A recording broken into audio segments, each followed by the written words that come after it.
Fait que bienvenue tout le monde. Bienvenue. Simon me parle plus. Simon m'a unfriendé sur Facebook entre le moment de ma dernière transaction dans le pool puis maintenant. Fait que bienvenue tout le monde. Ouais, le pool est dans un mois plus un jour, le draft. Ouais. Puis les trades sont déjà actifs. On a déjà du buzz dans le Discord. Fait que c'est bien le fun. J'ai déjà commencé à harceler un peu les gars. Les gars, ils m'ont vu aller. Fait que, mais des bonnes transactions. Je pense que tout le monde voit mes vraies couleurs finalement. On m'a sali ce podcast-là. Puis tout le monde qui avait des transactions avec moi a vu que j'étais quelqu'un de fair. Commentez en commentaire fair.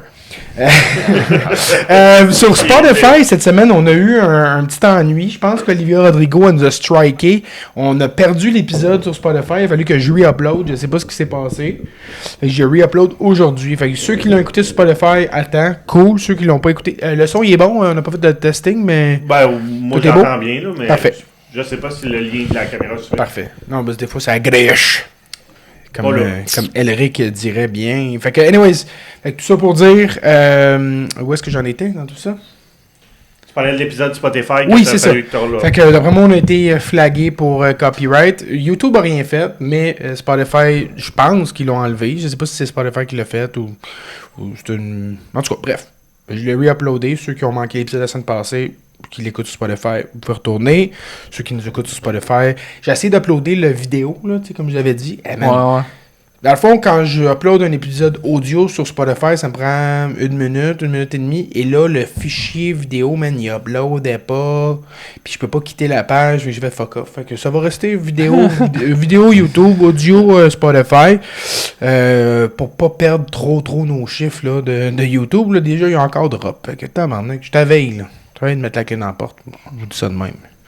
Référez-nous à vos amis, à vos familles, à vos mères, à vos pères, à vos oncles. Même si c'est du rage bait. Mais je pense que ça va recommencer. Là, l'été est poche au côté hockey. Là, il se passe pas grand-chose. Puis, J'avoue. Puis c'est encore poche de notre côté. On a une couple de petites affaires.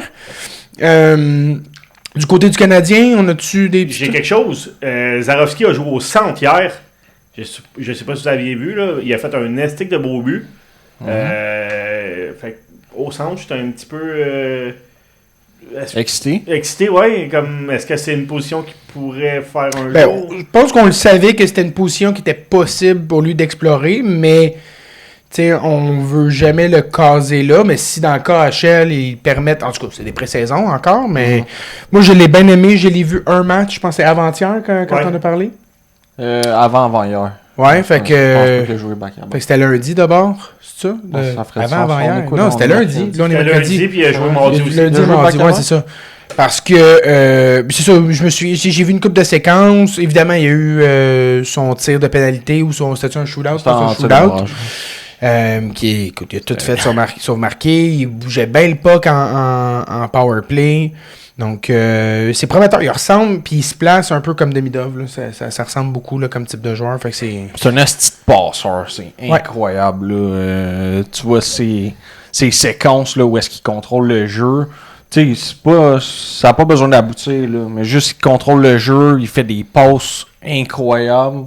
Ça avec un peu comme Demidov. Tu sais, des passes que comme tu penses pas que ça va se rendre. Ouais, comme lui, il avoue l'angle de passe, puis... des high risk, low chance, des passes que tu sais que c'est ce qui... Ouais. Puis que finalement, ça a réussi à passer dans la souris, là. Puis il est encore sous-estimé par certains. Je pense notamment, il y a les rankings des U23 qui est sorti.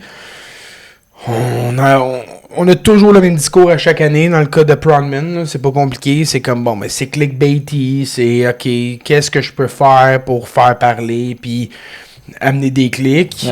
Cette année, encore une fois, ça a été de mettre Lane Hutson 3e de nos U23 quand c'est clairement le meilleur. Puis U23 dans la Ligue nationale, je veux dire, il se classe dans le top 3. Fait que, puis peut-être même pas 3, peut-être même 2. Derrière Celebrini. Fait que, tu sais, il peut pas être 3 dans l'échiquier du Canadien dans ce cas-ci. Je vais juste reparler un peu de la liste. Là. Slavkovski 1, Demidov 2, Hudson 3, Zarovski 4, Pugachev 5. Devant Age. devant Rainbacker, devant Edge qui est 7, Beck 8, Bryce Pickford 9, puis après ça, j'ai 13e Jacob Fowler. 13e, derrière Beck, derrière Pickford, derrière... Ah, puis il y a des gars là, que là, on l'a pas, là, le 10, 11, 12, ça fait pas de sens. Fait que... Puis il est projeté pour être un bon backup. Mais, tu sais, juste vous dire, là, Zach Benson, il est, si je me rappelle bien, je l'ai pris en note, là. C'est assez ridicule, là. C'est intéressant, ouais. Non, c'est même pas intéressant. 6e des U23 des Sabres. 6e, le gars, il joue dans le show depuis qu'il a 18 ans. Il vient de signer un 7x7. Il y a des gars là-dedans qui sont sur... C'est les 5 premiers? Je le sais pas, faudrait que je check, là. Puis, je vais essayer Je vais l'avoir, je vais le checker. Mais, en plus, ça a été le meilleur joueur contre le Canadien en série? Définitivement, ouais. C'est le genre de gars qui est capable de marquer, qui est capable de déranger. Fait que je l'ai ici. Je comprends. Mais, comme je dis à chaque année, à chaque fois qu'il sort un classement, un Cotton, Corey Pronman a une quoi de contre lui. T'as Murka numéro 1. OK. Ben oui. Elenius numéro 2. Tu sais, un gars qui a joué dans WHL, so far, qui a pas joué pro, et devant Elenius puis Benson, déjà là, ça marche pas. Noah Ostlund 3. Ah, ben Come on. Come on. Le gars, il project Esti pour être un third liner de qualité. Devant Levi 4. Non, ben non. Arrête, là, c'est cette année, ça? Ben, c'est pas cette année, là. Devon Levi, il est pas là. Non, Il c'est est ça. plus là. Il est rendu à Edmonton. 2026 NHL Prospect Pool. OK, oui, mars, 28 mars. OK, ça doit être... 28 mars 2026 qu'il a publié ça. C'est quand même en 2026, là. Adam Kabler, 5. Brody Z. OK, attends une minute, là. C'est pas ce qu'il a sorti. Non, il était même pas là, Benson. OK. Hey, Parce que là... Ouais, j'ai comme calice. Mais bref, il est quand même... Sur la nouvelle liste, il est 6. Fait qu'il a quand même gardé cette... T'as déjà checké Buffalo Sabre U23. Ça va sortir.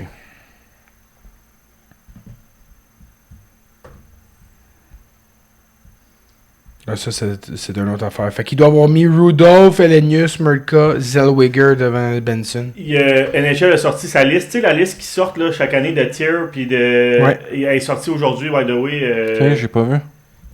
Ben, c'est les Bruni dans le tiers élite. Après ça, tu as le tiers NHL Stars, c'est Bédard, Schaefer, Slavkovski. OK. Le tiers 3, c'est Bubble, NHL Star and Top of the Lineup Player. Léo Carlson, Logan Cooley, Beckett Seneca, puis Ivan Demidov. Fait qu'on a 2 gars dans le top 8 NHL 23. Mais Lane Hudson n'est pas là-dedans.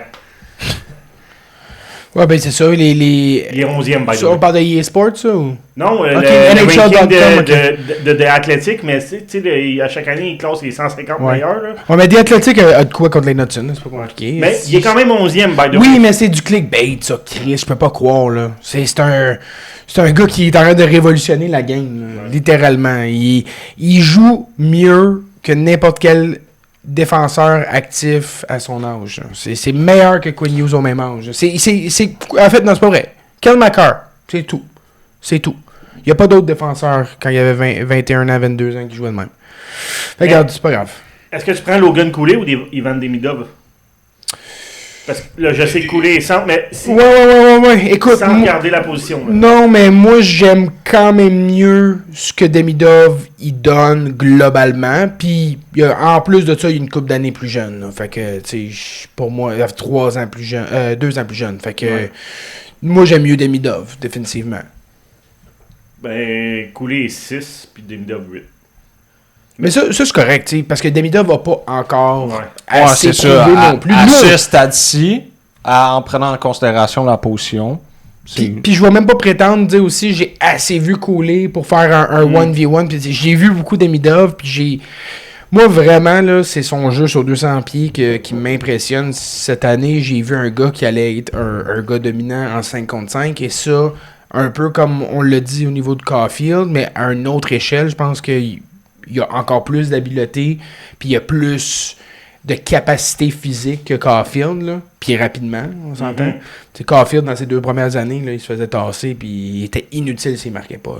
Demidov, il a montré rapidement. Fait que, on verra bien, mais comme je te dis, c'est très tôt encore, puis c'est un jeu de ranking, spéculation-là, je veux même pas me choquer contre la liste d'un autre, parce que ma liste, puis on revisite de nos listes, là, 2 ans, puis tu te dis, ah ben non, ça a mal vieilli, ça, puis ça, puis ça, puis tu sais, on était bien high sur tel gars, puis tu sais, c'est des choses qui arrivent, là. Justement, tantôt, je vais parler des top prospects, c'est de Nashville, Riley Height?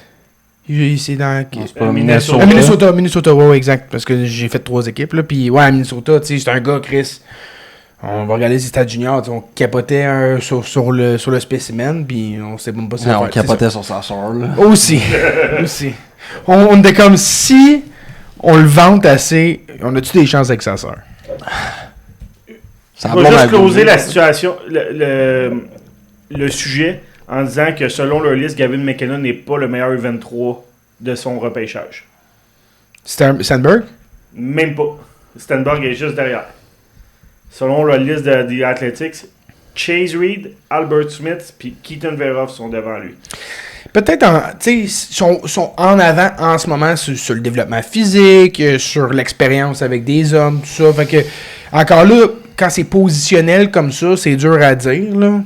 Mais pour moi, un McKenna va bien plus changer la franchise de Toronto dans les 3 premières années que un des 3 gars que tu viens de mentionner. Là. Albert Smith, là, je le vois être un solide top 4 là, dans les 3 prochaines années, mais il va pas révolutionner son club et sa position. Ouais. Excuse, vas-y. Non, mais c'est ça.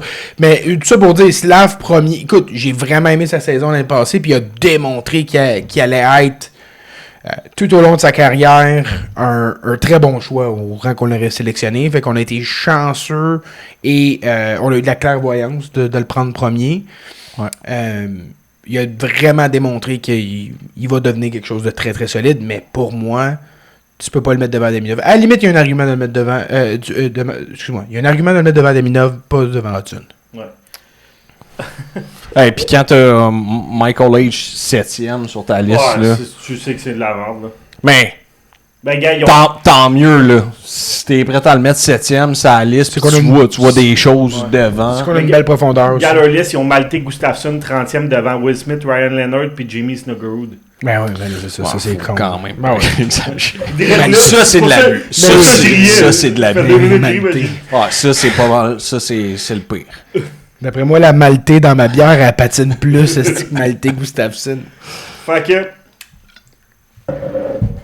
Ben, pendant le 23, Cutter Gauthier qui aurait refusé, selon les rumeurs, 4 x 13. Mais ça se répand de plus en plus. Fait que, si je pense qu'on a tous essayé de voir, de valider les infos. C'est dur à dire en ce moment, mais si c'est pas encore signé, c'est qu'il fait son difficile. Il va faire quoi?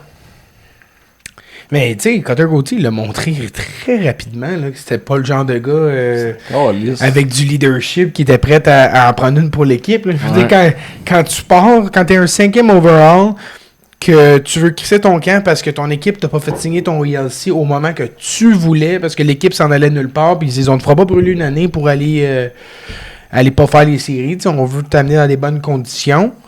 Tu fais c'est bon, je veux plus jouer ici. Tu fais ça à ton équipe, tu as repêché 5e overall. Ouais, ça te suit toute ta carrière. Là. Toutes les décisions que tu vas prendre, toutes les négociations que tu vas faire.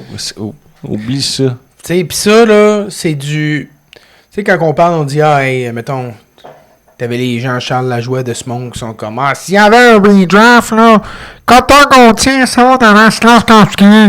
Puis c'est comme, oui, c'est beau, il a scoré 40 goals, mais il y a le hors-glace qui veut énormément dire aussi. Puis peut-être pas le genre de gars que tu veux bâtir ton leadership autour, parce que oui, c'est bien beau, c'est 40 buts, mais si tu te rends compte, finalement, c'est peut-être juste un Max Pacioretty, là, qui va faire 40 buts, qui patine en ligne droite, qui prend des tirs en à côté, mais que c'est pas un leader, puis qui devrait jamais faire partie de ton groupe de leadership.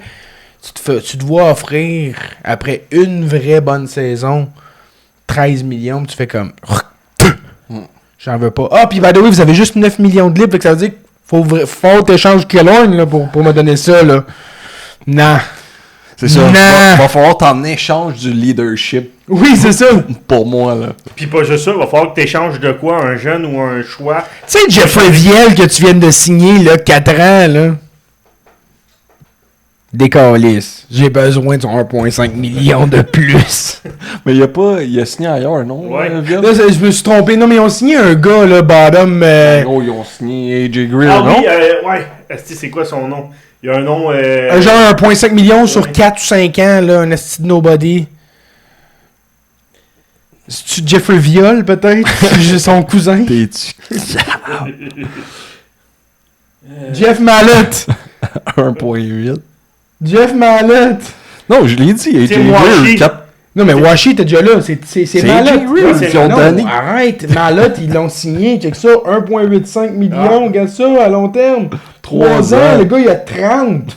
Tu connaissais même pas son nom, avec que je le mentionne. Arrête. Moi, Mallett, c'est un fighter de UFC. C'est tout ce que je connais. Un Mallett. Oui, mais AJ Greer, même affaire. Là, Ouais. là c'est comme, regarde, les deux frogs, là, Killorn, Greer, là, les frogs sont passés pour des anglophones. Là. Ship-moi ça quelque part d'autre. Ah non, c'est un tabarnak. Là. Puis, regarde, pogne-les le 13 millions pour un an, puis renégocie l'année prochaine. Fais comme Robertson. Et Chris, Robertson vient de prendre 12. Tu dis non, moi c'est 13. C'est plus que 13. Moi, je prendrais pas une scène en bas de Léo Carlton, le centre de franchise de l'équipe. Ça va peut-être très très mal virer.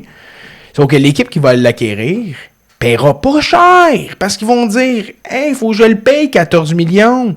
Fait que c'est comme, c'est bon, on va le prendre le jeune, mais je vais te donner genre du potentiel. Je vais te donner des gars qui sont pas encore dans le show ou un mauvais contrat avec des top pros. Et ça sera pas fou là, s'il y a un retour. Parce que dans la situation actuelle, le monde, ils savent que Anaheim est de même. Ils se sont peinturés dans un coin. Regarde. Est-ce que, avec la situation, si tu recules en arrière, Ouais. est-ce que tu accotes le... Mais moi, jamais je la cotais. Jamais je la cotais, ça.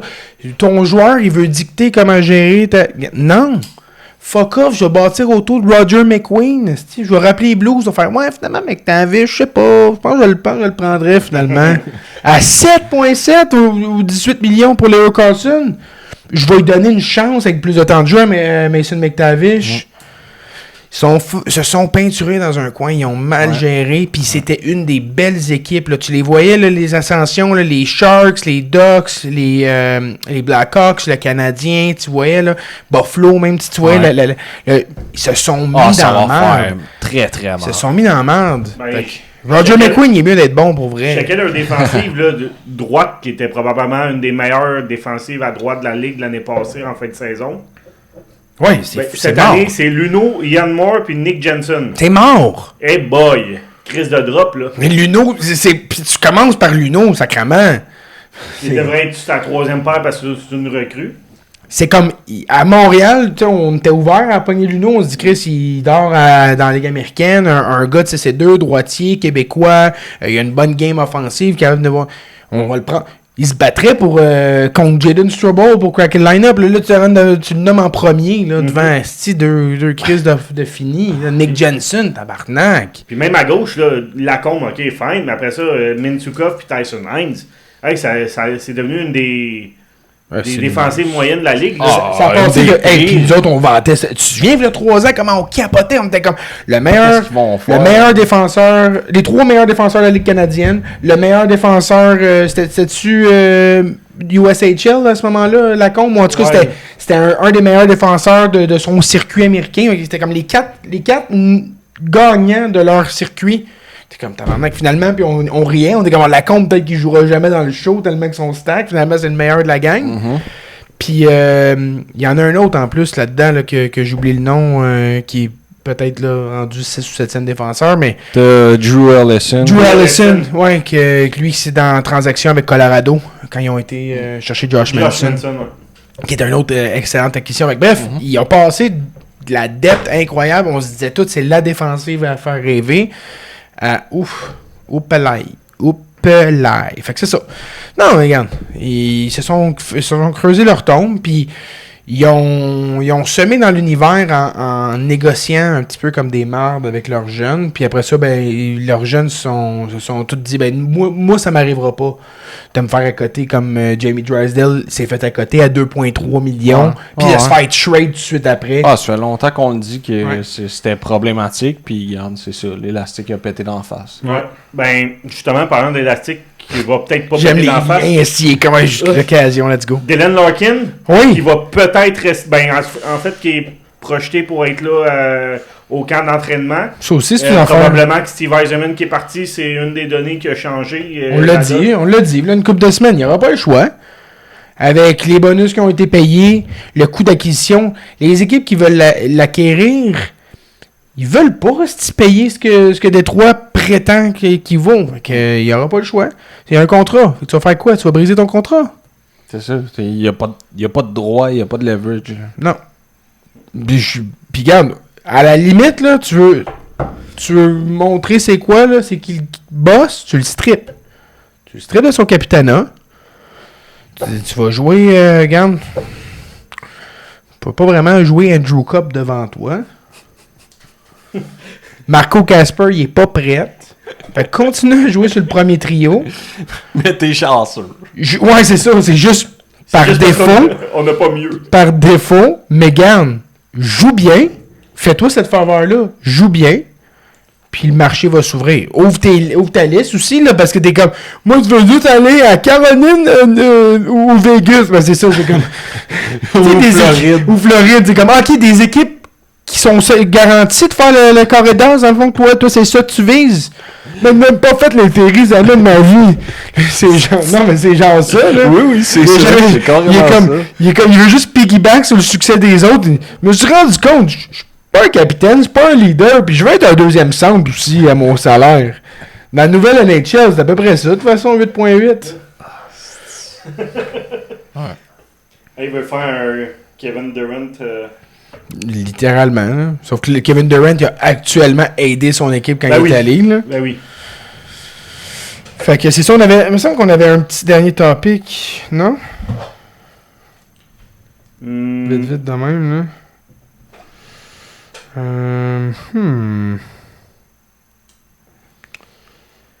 on a fait le tour. T'avais-tu des... J'ai une coupe de vrais ou faux. Des vrais ou faux? Ouais, j'en ai.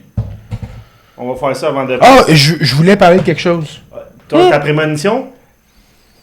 Tu sais, dans la vie d'un homme, il y a quelques fois que ça arrive, un rêve prémonitoire, que tu vois une situation, puis tu te dis...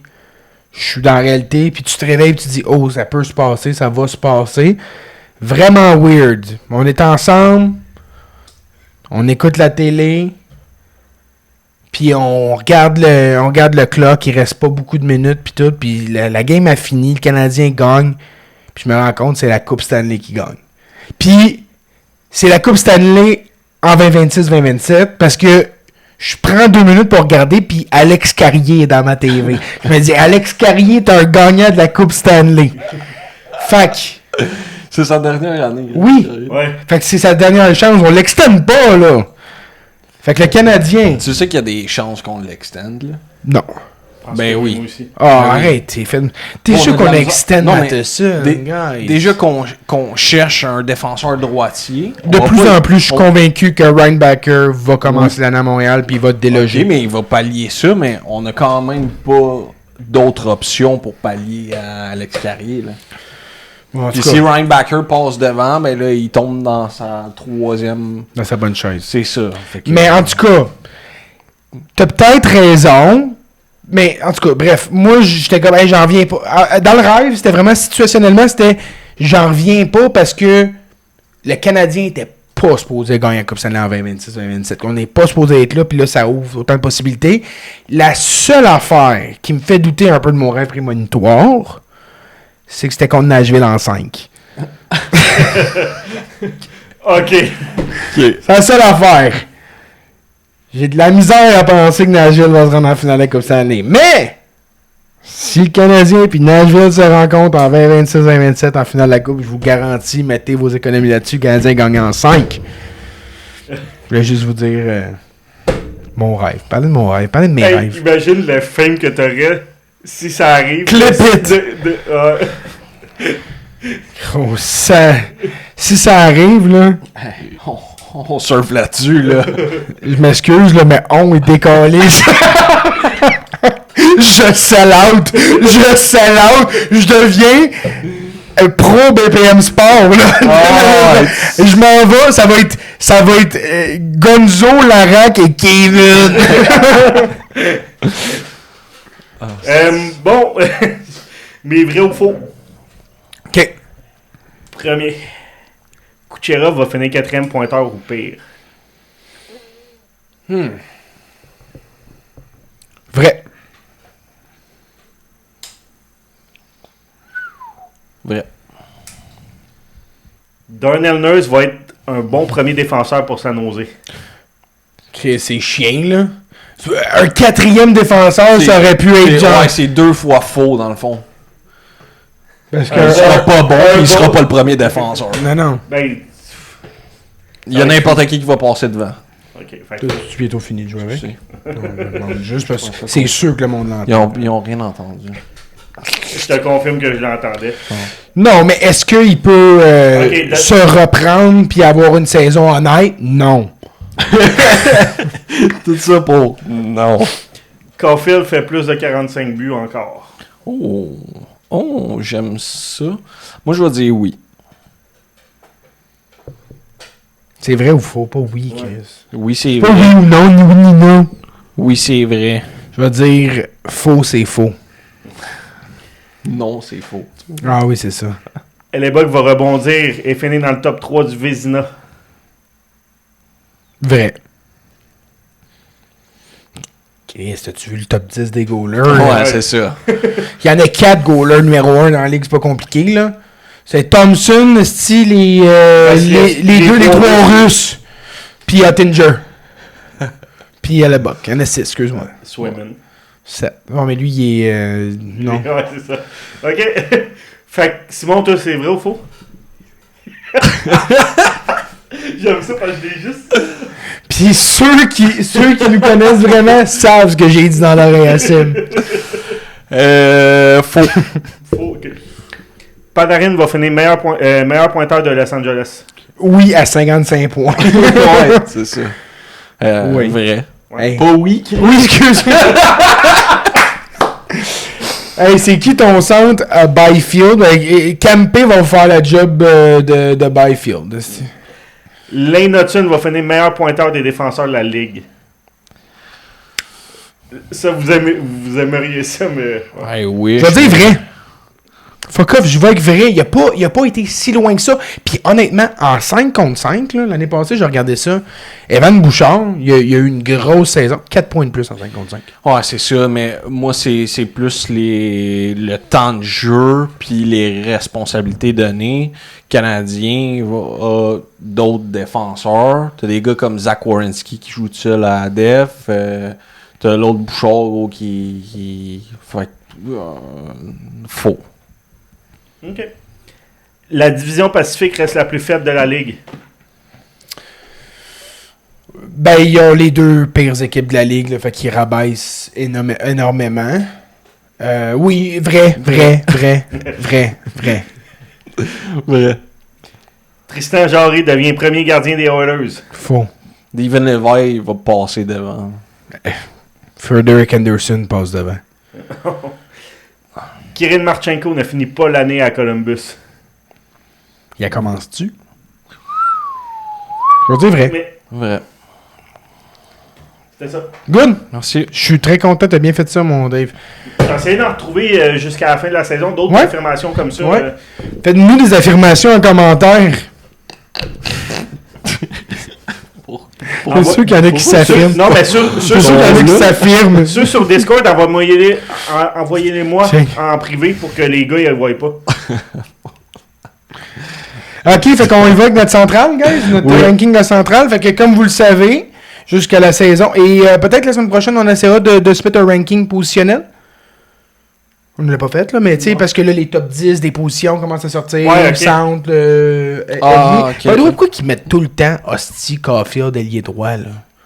C'était sa position de défaut là, en 2019. Là, il n'a pas joué à droite ici depuis que Saint-Louis est là. Pas faux. Fait que là, on commence par notre classement. Ouais, allons-y avec le classement. On a commencé par le bas dernière fois. On va commencer par le haut. Ouais, commençons par le haut. Puis l'année passée, ça a été The Big Three, vraiment, là, cette division-là. Minnesota a perdu un peu de plume vers la fin, mais ça a été les 3 des 4 meilleures équipes de la Ligue quasiment toute l'année. Est-ce que, avant qu'on rentre dans le classement, est-ce que le Big Three reste The Big Three? Je pense qu'il devient le Big Four. Oh, et toi? Ça devient un Big Five, moi, je pense. Oh là. OK, je viens de voir un peu ta liste, là. Je pense que... Mais moi, je vais être assez flexible avec ce que je Est-ce que au premier, on garde Colorado? Moi, j'ai gardé Colorado. Moi, j'avais mis les Stars. OK. Mais je suis à l'aise.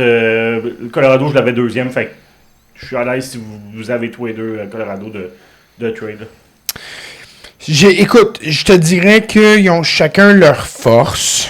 C'est sûr que, mettons, dans les buts, Dallas a un gros avantage.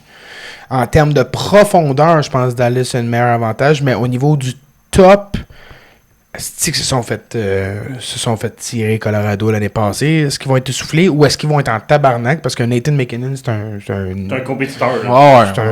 C'est un fucké, là, littéralement. Puis ils vont se relever puis ils vont être plus violents. En tout cas, moi, je suis allé avec où j'étais en confiance. Je me suis dit Colorado en saison. Ils n'ont pas déçu souvent. Là. Fait que, en tout cas, moi, c'était ma raison. Ok, ben regarde, moi ça me dérange pas de mettre Colorado 1. Mais j'ai même pas Dallas 2 pour être bien honnête avec vous autres. Moi, je suis allé direct avec Utah. Oh, ouais. Utah, là, pour moi, c'est mon équipe cette année. Là, si, mettons, j'avais pas de club, que je dis un club que je veux supporter. Tu sais, qu'on fait dans la NFL, on dit, OK, on regarde qui a fait de quoi, là, qui a l'air de quoi. Utah, là, il m'excite énormément. Il y a pas beaucoup de failles dans cette équipe-là et je pense qu'ils sont à point pour prendre la prochaine étape.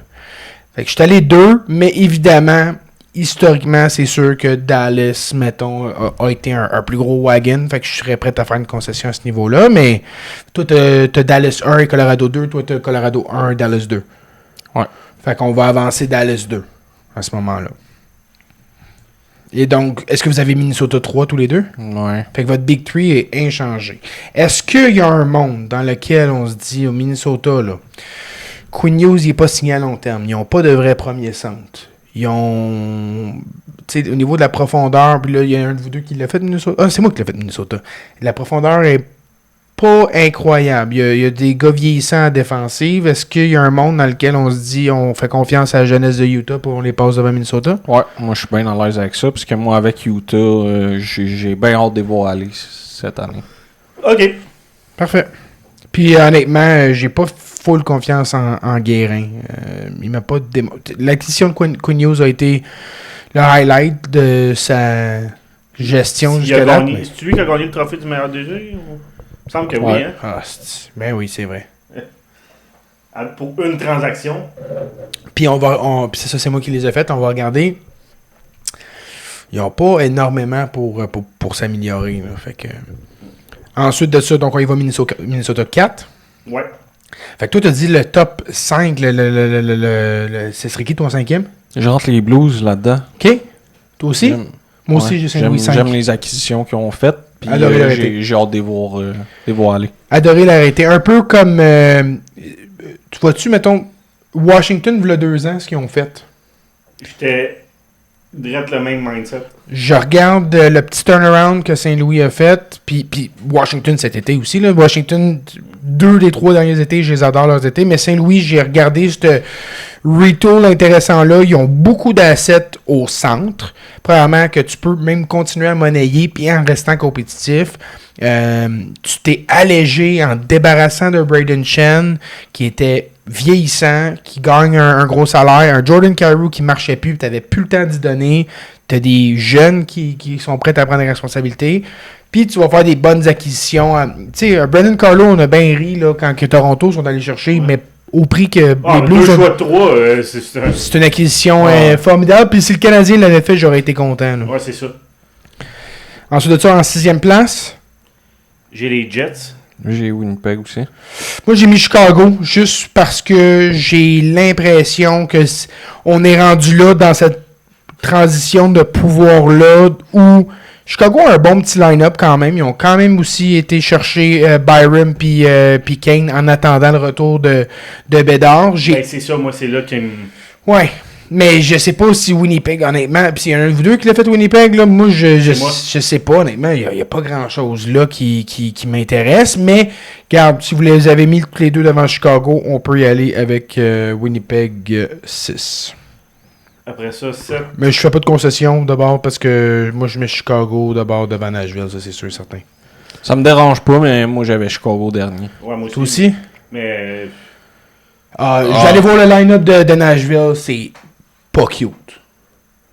Ah ouais? On y va avec Chicago. Je vous Mais le c'est dis, quand même là, pas cute Chicago. Ils ont un bon petit line-up. Il y a un bon petit line-up. C'est moi qui l'ai fait Chicago. Ben, ok. Adam Wilsby joue-tu à Chicago? Parce qu'il joue à Nashville. Cole Smith, puis ouais. Donato Greenway, c'est en 4e. Là. Ben, gros, Donato. Donato, ça le fait. Ça le fait en crise, là. Puis Greenway, c'est à 4. Moi aussi, j'ai pas de misère avec. Ok, je suis prêt à prendre une concession Chicago. Yes. Donc, on y va. Colorado 1, Dallas 2, Utah 3, Minnesota 4, Saint-Louis 5, Winnipeg 6, Chicago 7 et Nashville 8. Est-ce que dans les séries, là, on fera peut-être nos prédictions de séries un peu plus tard dans l'année, là, mais on y va-tu avec la même... on y va-tu avec un 5-3 dans ce cas-ci? Saint-Louis rentre? Saint-Louis rentre, Ouais. Fait qu'on a deux wildcards dans la centrale. Ouais. Un peu comme il va y avoir, selon moi, dans l'Est, 2 dans la même division. Qui est Colorado? Moi. Simon, parle-nous de Colorado, de leur été, de l'état actuel de leur club. J'arrive là. Colorado, 1,5 million de libres en masse. Fait qu'ils ont utilisé ce qu'ils avaient à utiliser. Ils n'ont plus de choix de first 2027 ni 2028. Ils n'ont plus leur choix de 2027 ni 2028. Fait que ils ont fait ce qu'ils avaient à faire. Ils sont all-in, nous Ils ont plus grand chose à passer. Puis un coup que Macar a signé son extension, ben c'est comme on va signer le meilleur défenseur de la ligue, puis on ferme notre window. C'est comme l'ironie du sort, c'est comme on donne 20 millions, puis notre window a ferme parce que nos gars ils rentrent dans leur trentaine, puis on n'a plus les moyens de payer personne, puis on n'a plus d'assets. Ouais. J'aime quand même ce qu'ils ont fait à l'attaque. Là. Ils sont allés chercher un peu plus de grit. Zachary Lheureux, Nicolas Roy, Svechkov, je me rappelle pas quand il est arrivé. Il était à Nashville, lui. Il a été échangé là, dans les... dans le revamp de Chris McFarland qui a fait comme... Ah, c'est ça. Ouais. Fait que, bref, je pense que c'est ça qui manquait un peu aussi dans le bottom 6, là, un peu de grit comme ça. Fait que j'aime les acquisitions qu'ils ont fait. Puis, tu sais, personne en a parlé l'année passée. Parker Kelly, là. C'est un gars de 4e trio qui a fait plus de 20 buts l'année passée. Ça a été un gars très, très utile. T'as un Jaden Schwartz, sa 3e, qui est sur un top 6, je veux pas le voir là, mais comme secondary scoring, j'ai pas haï cette acquisition-là. Puis, une bonne def, là. Makar, Taze, Kulak, Malinsky, qui a très bien fait l'année passée. 40 points, si je me trompe pas, Malinsky l'année passée, il est sorti de sa coquille. Comme on disait tantôt, Josh Manson, qui est un def, tant qu'à moi, très sous-estimé dans la ligue. Un des excellents two-way, je pense, qui fait très bien sur une 3e paire, on s'entend. Vraiment. Avec un gars comme Brent Burns, là, qui a l'expérience, on s'entend. Il y a peut-être pas... C'est ça, il y a peut-être pas la forme d'antan, sauf que Chris, il t'amène beaucoup d'expérience dans ton line-up. Là. Puis il est encore capable de contribuer offensivement, Brent Burns. C'est des nets que ça se gâte ou que c'est moins stable, du moins là, Wedgwood puis Blackwood. Les deux. Mais s'ils scorent 6 buts par game, Colorado, puis ils s'en font scorer 5, ils vont être bien contents pareil. Les top prospects, là, ça s'en vient assez mince. Là. T'as Gouliayev à Def. Mikhail Gouliaev. T'as Shilov qui ont repêché cette année. Après ça, t'as Zellers. Puis dans les nets, t'as Nabokov. Peut-être qu'il... Zellers doit peut-être transitionner pour devenir target aussi, éventuellement. En tout cas. Puis j'ai fait mes premiers pointeurs cette fois-ci. J'étais allé avec McKinnon, 117 points. Oh! Conservateur, ça? Qui va le pogner deuxième overall? Mais Zellers, il est plus là. Ah. Il a été échangé avec Middlestad pour... à Boston? À Boston, hein? Ouais, c'est ça, à Boston contre Charlie Coyle puis un choix de 5. C'est vrai, je me suis dit Zellers à Boston. T'as bien raison. Puis Gouliaev, on se rappelle que c'est lui qui ont repêché avec le choix canadien envoyé pour Alex Newhook. Ouais. Qui était un gars que j'aimais bien, Gouliaev, c'est son année, mais qui ne devient pas grand-chose. Dallas, numéro 2? Dallas, c'est moi, ça. Dallas. Qu'est-ce qu'ils ont fait? Écoute, il faut qu'ils mettent un gars sur sa liste des blessés à long terme parce qu'ils sont à moins 1,3 million de libres sur la masse. Fait que pas de libre. Mais Tyler Seguin est blessé en ce moment. Il va être probablement mis sur la liste. Parce que son contrat il compte pour 9,1 millions. Ouais. C'est sa dernière année, enfin. Et justement, l'année prochaine, ils ont 41 millions de libres avec 13 gars signés sur 23. Ben, ils ont J-Rob à signer. C'est probablement le gars, mettons, très important à signer parce que sinon, c'est Sam Steele, Kirivanta, des gars de profondeur. Là. Jamie Benn, qui est leur capitaine. Ouais, c'est leur capitaine. C'est leur capitaine encore, ouais. Mais c'est ça. Fait que c'est des gars de profondeur à signer. Leur line-up est quand même... on les connaît assez, on les suit depuis assez longtemps, là, mais Rikovian est vu sur le premier trio. Rikovian. C'est là que tu vois qu'ils commencent à manquer. Là, ouais. C'est pas compliqué. Eux, leur window est encore ouverte, là, mais leur pic, là, c'était quand il y avait Mason Marchment à 3. Là, ouais. Il était stack, il débordait de partout. Ouais. T'avais Maverick Bourque. T'avais de la profondeur partout. T'avais encore Stankoven. T'avais encore là, cette profondeur-là. T'avais pas le top gars comme Rantanen. Ils ont un petit peu sacrifié ça pour pouvoir aller chercher un Rantanen, mais ça va-tu payer, tu sais? Ouais, parce que c'est Rikovian avec Wyatt Johnson puis Mikko Rantanen. Ça fait un excellent... Mais si Rikovian prend un edge, mais Chris, c'est un undrafted gars qui sort de nulle part. Tu pourrais avoir un pied de céleri, man, avec Johnson puis Rantanen, puis ça le fait Après, pas. C'est rendu la nouvelle ligue, hein. On se rend compte là, que c'est pas facile d'être top heavy maintenant. Là. C'est plus des duos aussi que des trios maintenant, puis c'est que... Tu sais, tu payes un gars comme ça, tu le places dans des conditions favorables, pis c'est comme, soit je monte sa valeur en crise, ou soit, genre, on le détruit puis on passe à d'autres choses. C'est ça, Edmonton l'a fait... Zach Hyman, Jeff Skinner. Ouais, non, mais c'est ça. Jeff Skinner, ça n'a pas marché, Zach Hyman, ça a marché. Ah, puis, tu sais, bon, Sidney Crosby, c'est Sidney Crosby, mais Pittsburgh l'a fait. Ben oui, puis ils ont gagné des coupes, c'est de même. Avec Chris Kunitz puis Pascal Dupuis, les coméliers de Crosby, ouais. là. Ouais, c'est ça. Ouais. Fait que J-Rob avec Rupe Hintz, puis là, ils ont mis Tyler Seguin, mais... À voir. À voir. Troisième trio, Sam Steele avec Matt Duchesne, puis Jamie Benn. Fait que c'est un bon troisième trio. Là, c'est sûr que Jamie Benn commence à vieillir. Puis après ça, Oscar Bach avec Radek Faksa, puis Yoel Kirivanta sur le quatrième. Pas mon préféré du côté de quatrième trio. Je trouve que ça manque un peu de robustesse. OK. Fait que ça il est à sa place, là, mais... Ouais. Puis la défensive, Esa Lindell avec Miro Escanen. C'est leur force, là, on va se le dire, là. Ouais. Thomas Harley avec Nils Lundqvist. Puis Liam Bichel, ouais. Bichel avec Tyler Myers. Bichel, moi, c'en est un que j'ai hâte de voir cette année. Je pense qu'il peut vraiment prendre un edge. Un edge, ouais. Comme 5e défenseur, c'est un gros gars. J'aime beaucoup son profil. Puis, fait que Jake Ottinger puis Casey DeSmith d'un goal, ça n'a pas changé. Ça fait longtemps qu'on n'a pas parlé de Casey DeSmith. Je savais que tu voulais ramener ça. C'était ça que j'avais dans la tête. Puis je suis comme, Chris, ça me semble à chaque fois qu'on donne son nom. Faut qu'on le dise, c'est qui battait sa femme à l'université, là, sa blonde. Sa blonde, là, c'était pas grave. Il n'y a pas de bague. Mais vu que c'était pas pendant qu'il était dans la NHL, c'est comme, c'est pas grave, la violence conjugale. Le meilleur prospect, c'est Emil Hemming. Oui. Ça fait drôle qu'il dit de même. Emil Hemming. Emil Hemming. Avec, ils ont Cameron Schmidt aussi, qui, je sais pas si vous vous rappelez, lui, l'année passée, il a fait 100 points l'année passée en 72 matchs dans WHL. Puis après ça, c'est des gars là, que je connais pas vraiment. Jakub Vanecek, Brendan Gorzinski.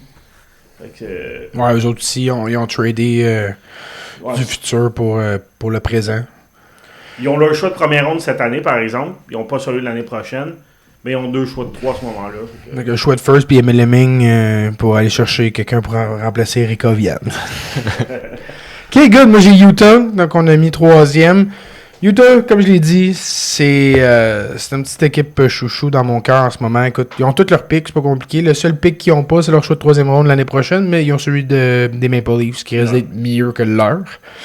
Ils ont le choix des Panthers en 2028. Ils ont...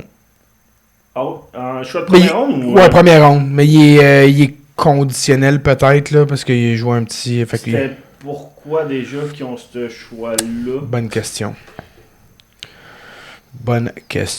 Ils ont signé Logan Cooley à un contrat à long terme qui déjà paraît super bien. Là, à 10 millions, c'était comme... C'est le trade de Peterka. Ouais. JJ Peterka, ils ont été chercher 2 choix de première ronde. Fait que j'imagine que ça, c'est un des picks peut-être des Panthers dans l'échange marchand. Ah! Je suis pas capable d'aller voir. Ça doit être ça. Ça doit pas mal être ça. Fait que Logan Cooley signe à long terme, 10 millions. Nick Schmaltz a signé à long terme, 8 millions. Clayton Keller, lui, il reste seulement 2 ans, 7.1. Il va s'attendre à doubler son salaire, lui. Dylan Gunter, il a signé aussi longtemps que Cooley, puis Schmaltz, lui aussi, à 7.1. Trocheck, qui vient d'être échangé.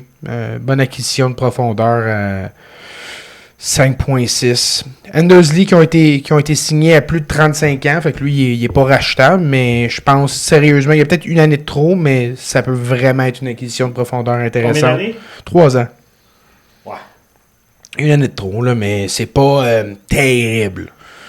Dans le cas de Barrett Hayton, ils ont matché évidemment l'offre hostile. Fait qu'il y a 1 an lui pour se prouver, puis sinon ils vont le laisser aller, mais ils ont beaucoup de relève. Là.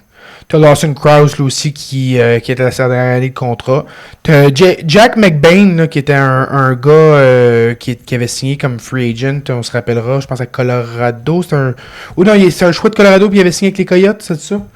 Anyway, il était rentré comme un free agent de la NCAA. Lui, il est signé quand même pour 4 ans, 4.25. C'est haut pour un choix, pour un gars de bottom, je te dirais même 4e trio, là, dans le cas de McBain. Non, il a été repêché par le Wild. Il a été repêché par le Wild, puis ses droits ont été échangés contre le choix qui ont été cherchés pour Hunter 8.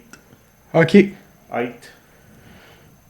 Puis, traded from Minnesota Wild to... OK, il a été traded. Je pensais qu'il était rentré comme un UFA, lui. Anyways. Moi aussi, je pensais. C'est un gros centre là, défensif, tout. Ça fait bien la job. T'as un Kevin Stanlin aussi qui est là-bas, qui est un gars sous-estimé, Stanlin. J'aime bien, il est capable de contribuer, puis il y a de l'offensive. T'as Brandon Tanev qui a 2,5 millions de 2 ans. T'as Carl Coney, t'as Yamamoto, puis Liam O'Brien. Fait que peut-être les 4 plus faibles de cet alignement-là, mais c'est pas...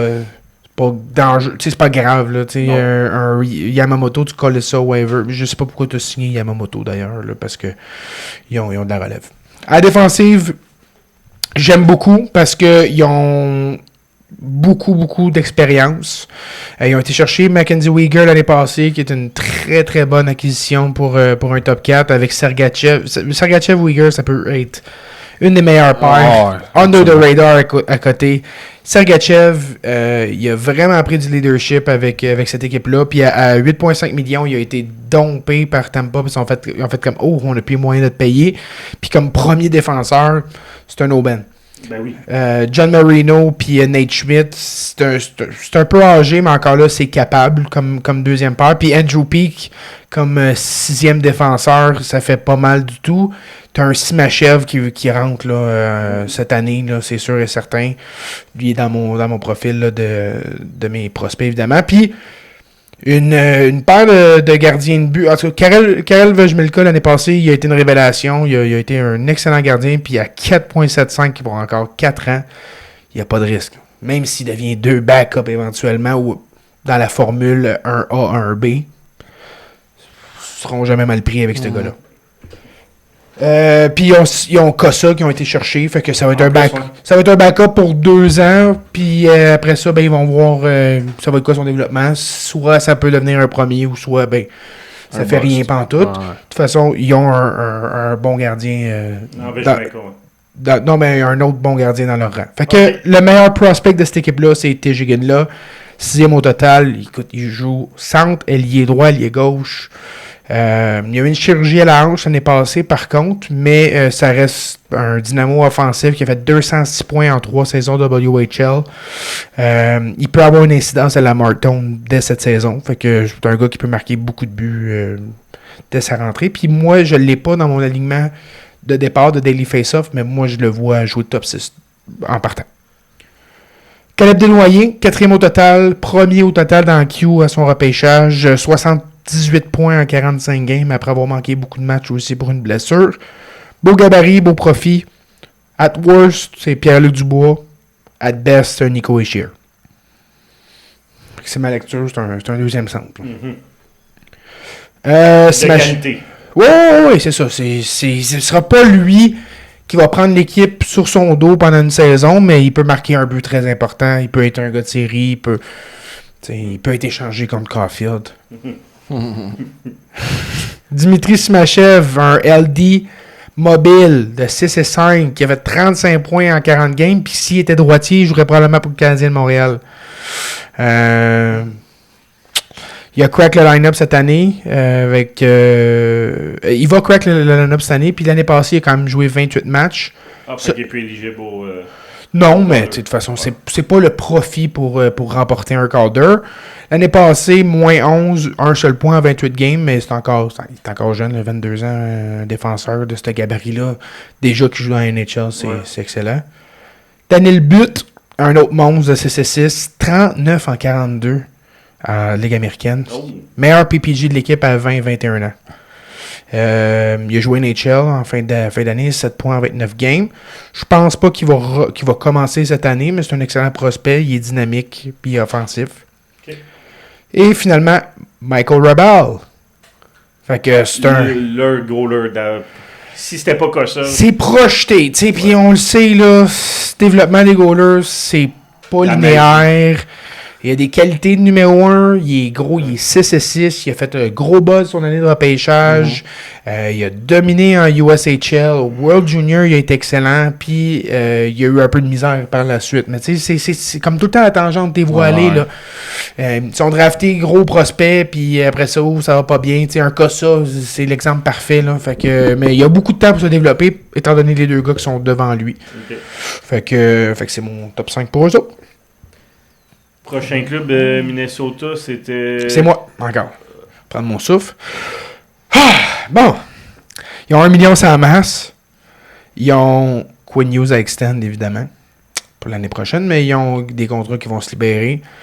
Donc, leur masse salariale, évidemment, Kirill qui a pris ça à 17 millions. Lui, c'est le précurseur là, de la nouvelle génération. Là. C'est The Original Gourmand là, qui a fait comme... Moi, je mange tout ce qu'il y a de dispo. Pendant ce temps-là, Matt Boldy est à 7. Hey. Quelle aubaine. T'as Joe Eriksson-Ek qui devrait pas être un premier centre, mais qui l'est comme de facto. Joe Eriksson-Ek, c'est le parfait deuxième centre. Là. Mais c'est un premier centre actuellement. Là. Fait que c'est ça. T'as Foligno qui est un bon vétéran là-bas, 4 millions. Ryan Hartman aussi, un bon vétéran, mais qui finit son contrat. Blake Coleman, qui vient d'être acquis à 50% de son salaire. Là, fait qu'à 2,45, c'est pas bien cher. T'as beaucoup d'argent qui se libère. Là. T'as à peu près 15 millions en attaque qui se libèrent. Avec Chabanov à re-signer ou sinon. Là, on verra, lui, c'est make or break cette année. Là, un peu comme Shipachev qu'on parlait la semaine passée. On trouvait plus. C'est quoi? C'est Vadim Shipachev, ça? Ouais. À la défense aussi, là, comme je vous dis, Brock Faber, que ce contrat-là va super bien vieillir, 8,5 millions. T'as Quinn Hughes qui est UFA à la fin de l'année, fait qu'il faut qu'il fasse ça vite.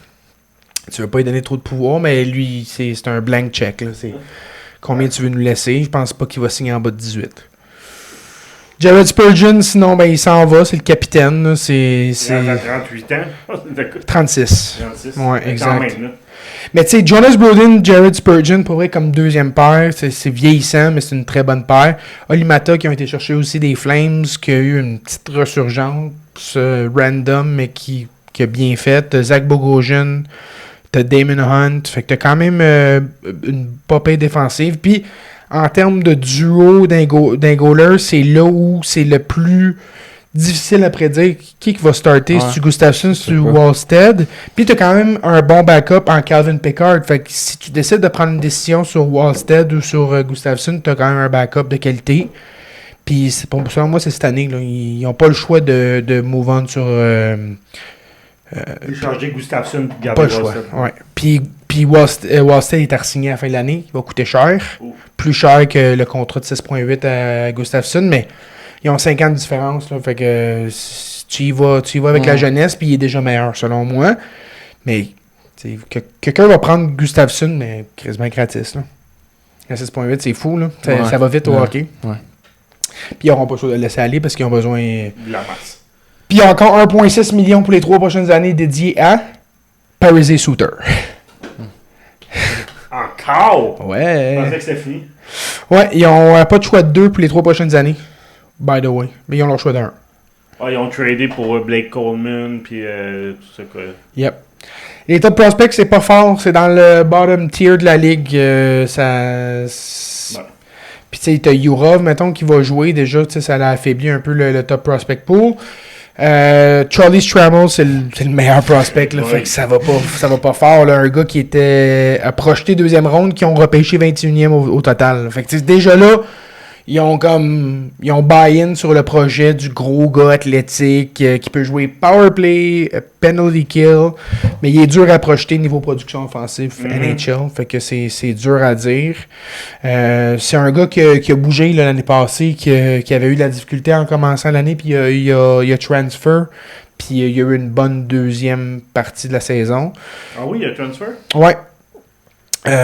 Faudrait que je regarde. Parce qu'il a commencé sa carrière avec Wisconsin. Ses 2 premières saisons, puis après ça, il a joué à Michigan State des 2 dernières. Il a eu une bonne saison l'année passée. Ah ben il a transfer l'année passée d'abord, ou l'autre, c'est comme l'autre d'avant. Quand je lis des fois les affaires, ils parlent de l'année passée, mais moi j'ai projeté l'année passée, mais c'est l'autre d'avant, bref. Ça pour dire, il y a quand même... C'était mauvais à Wisconsin, lui, là. Oui, c'est ça allait vraiment pas bien, là. Mais il est pas vraiment bon non plus, hein. Tabarnak.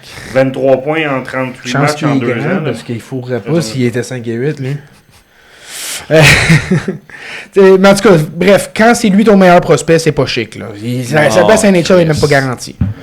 Mais moi, selon moi, leur meilleur prospect, c'est Adam Benak, qui est commis à Western Michigan. Fait que je l'ai mis 2, là, niveau profil, là, parce que c'est un gars de 5 et 8 repêché au 5e tour, au 4e tour par contre. Là. Mais pour moi, Adam Benak, là, c'est le meilleur check de sa QV. Back-to-back tournoi de 10 points au Linka Gretzky, 8 points à 7 games au World Junior. Il a joué USHL en haut d'un PPG à 17 ans. Un des meilleurs joueurs de CHL à Hamilton à 18 ans. 77 points en 48 games. Fait que c'est vraiment juste à cause de son physique qui est en deuxième place. 5 et 8. Mais ça a l'air d'être un vol actuellement. Puis c'est pas mal mince après ça. Là, on parle de David Spacek, le fils du GOAT, qui a été drafté comme un overager. Fait que c'est un dominant two-way dans Q. Fait que ça projette pas nécessairement rien. Mais il y a quand même 2 tournois U20, 2 World Championships avec les hommes, les Olympiques, puis il a fait ses débuts NHL l'année passée. Fait que c'est un bon guess. L'autre bouteille est en arrière de toi.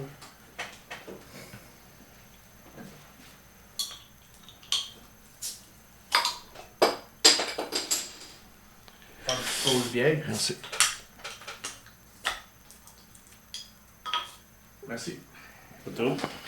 Fait que c'est ça. Fait que c'est un gars qui est. C'est un guess, là, ou un autre gars de 5e tour. Tu sais, quand on est rendu à inclure des gars de 4-5e tour, c'est que. C'était ça Dallas aussi. Ils n'ont pas drafté souvent, puis mais ça reste un gars qui projette pour jouer dans la Ligue nationale comme sur une dernière paire sans problème. Là.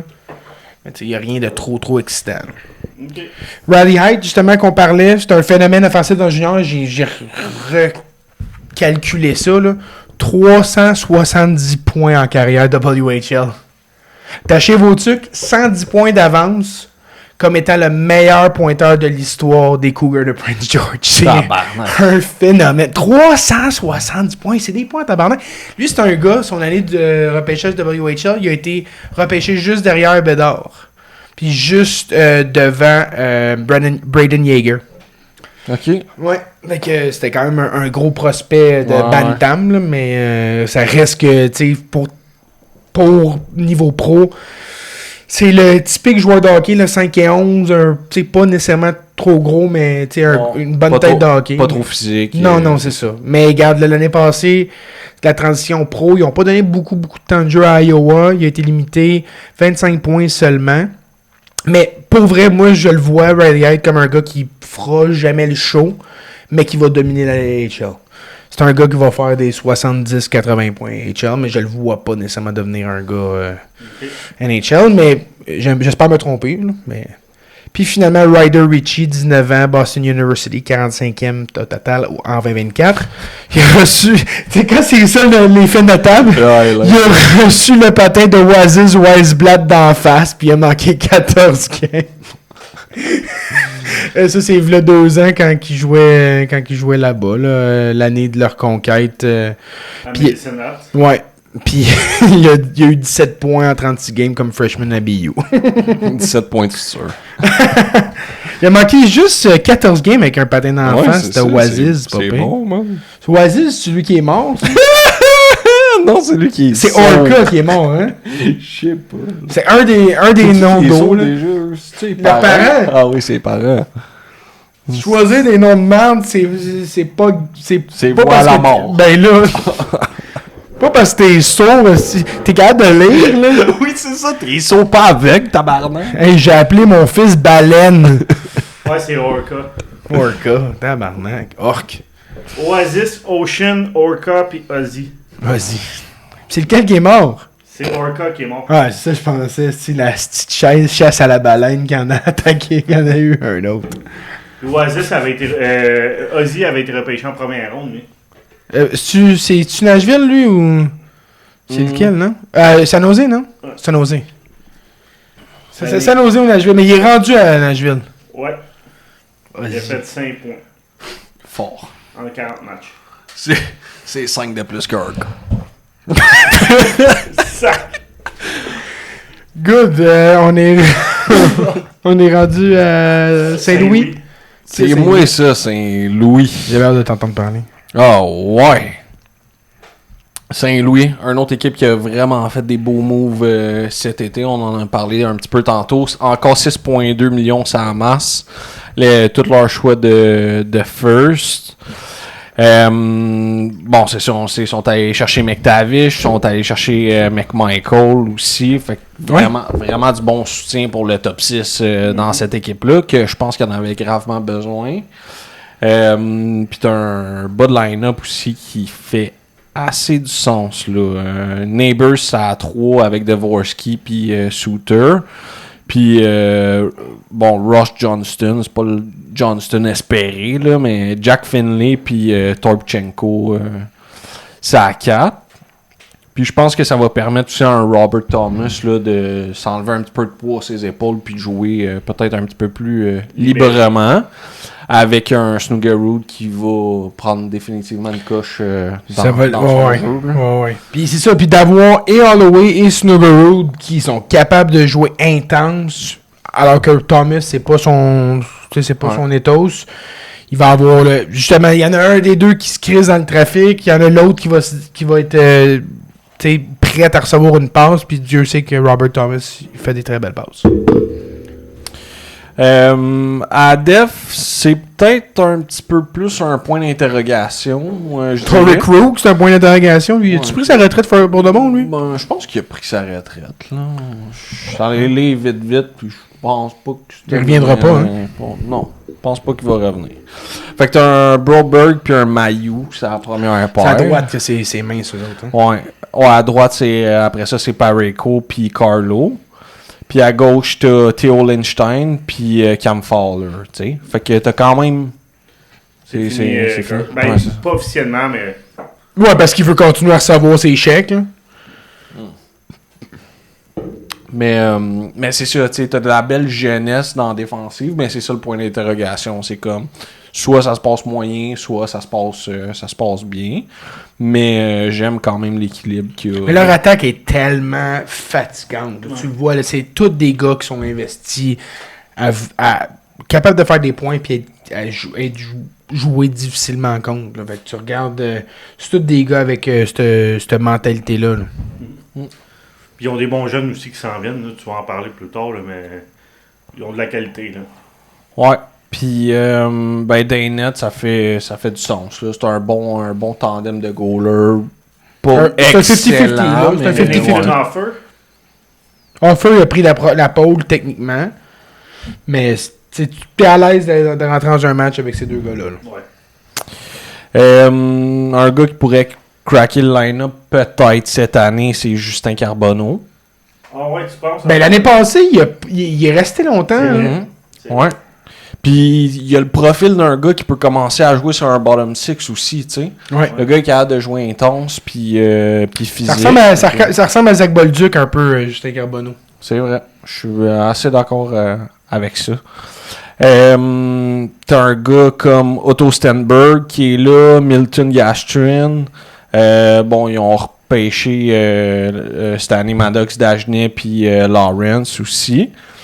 Puis à Def, tu vois, j'avais été au Lindstein, mais il va projeter pour jouer. Puis t'as Adam Yerichek aussi à Def. Fait que j'aime l'équilibre de l'équipe aussi. Encore des bons jeunes. Fait qu'ils ont encore des assets aussi s'ils veulent trader à date limite. On a dit qu'il y avait leur choix de first encore. Fait que tu sais, ils sont dans une bonne position, je trouve, à Saint-Louis. Encore un peu de cap space. Mais ils vont piquer quand que Colorado puis Dallas vont commencer à descendre, je pense. Mais ils sont équipés déjà pour être fatigués à affronter. Puis oui, tous ces gars-là vont rentrer alors que les autres équipes, ils n'en ont pas là, de profondeur des jeunes. Puis on l'a dit, là, ils ont fait des bonnes acquisitions. Là. On parle de Carlo, on parle de McMichael puis de McTavish, puis il y a encore leur choix de première ronde. C'est ça. C'est de la gestion d'assets. C'est vraiment, vraiment très bien géré. Puis c'est ça, ils ont encore des bons jeunes qui sont pas dans le show, mais ils ont des jeunes qui ont déjà gradué, qui sont déjà dans le line-up. Forsky, Snuggerud. Puis Mayu, il faut en parler parce qu'ils ont sacrifié Bolduc au moment de la transaction. On se disait, ils prennent un pas de recul sur la qualité du joueur là, mais pour combler le besoin long terme, Chris, quand tu le projettes top 4, je suis pas convaincu qu'il va jouer plus de minutes que Parayko, mais ils vont lui donner toutes les opportunités. Et puis en deuxième moitié de saison, faut en parler. Logan Mailloux, ça a été désastreux première moitié, puis deuxième moitié, il a commencé à sortir sa coquille, puis on le sait qu'il est capable. Il est capable de faire des points, il est capable d'être physiquement impliqué, il est juste mêlé dans sa zone. Non, positionnellement, c'est sa grosse lacune, mais si on est capable de le guider à faire du travail en zone défensive, ça va être un très bon défenseur, Logan Mailloux. Là, t'as pas fait tes premiers points. Non, j'ai oublié cette notion-là. Fait que j'étais allé avec Robert Thomas pour 90 points. Non. C'est un career high, me semble. Minnesota, ça va être Kirill avec 112. Puis Utah, ça va être Cooley avec 96. Cooley devant Keller? Ouais. OK. Moi, qu'est-ce qu'il y a? Non, c'est juste que j'ai juste sorti ça de même bien vite. Les Jets, je pense qu'on était rendu là. Oui. Je peux faire mon meilleur pointeur, by the way, de Dallas, si vous voulez. Rantanen, ça va être une centaine de points, là, genre 105. OK. Ce point-là. Les Jets. C'est ça, les Jets. Eux autres, ils ont 4 millions de libres sur la masse cette année. Ils n'ont pas fait beaucoup de changements. Ils ont probablement que leur meilleur recrue, c'est Viggo Bjork. Je vais en parler un peu plus tard, mais probablement que ça va être un des gars qui va pouvoir percer le line-up. Il a déjà signé son ELC. C'est leur addition de l'été. Là. C'est ça. Il libère quand même une vingtaine de millions de libres pour l'année prochaine. Là, fait que, avec juste 7 joueurs à signer, ça sent... Écoute, leur alignement, c'est Kyle Connor, Scheifele et Vilardi comme premier trio. C'est un bon premier trio, on s'entend. mais c'est après que ça se gâte. Quand ton deuxième trio, c'est Niederreiter, Adam Lowry, Alex Garfalo. Ça, c'est un excellent quatrième trio, ça. Un excellent quatrième trio, je dois le dire. Puis un mauvais troisième. Oui, c'est ça. Cole Perfetti, Vladislav Namasnikov. Eux autres, ils mettent Brad Lambert, mais moi, je pense que ça va être plus Viggo Bjork, qui va commencer à l'aile, même si c'est un centre. OK, mais encore là, c'est pas de la qualité. Je pense que c'est... Éventuellement, c'est leur défensif qui va changer la donne. Puis, quatrième trio, Cole Kopke, Morgan Byron, puis Isaac Rosen. Ouais. Mais Rosen, il a le potentiel de percer ce top 9-là, là, offensivement. Là. Tu descends un des gars de la 2. Là. Les boys, vous irez grinder 104. La défensive, c'est Josh Morrissey avec Dylan DeMello. Dylan Sandberg avec Neil Pionk. Neil Pionk qui a été vraiment... Très mauvaise saison l'année passée. Après ça, une des acquisitions de cet été, Mario Ferraro. Comme troisième... Il fait tellement parce que, tu sais, on parlait des Highlanders la semaine passée, là, qui ont tous des défenseurs, tous pareils, là. Ouais. Ben, eux autres, là, Dylan DeMello puis Dylan Sandberg, là. Demande-moi lequel est lequel.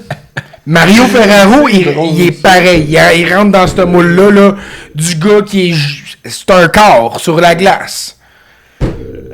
Puis l'autre défenseur, Jack Saint-Ivani. Sacrement. Regarde, j'en fais pas grosse prédiction aujourd'hui, mais Saint-Ivani start pas.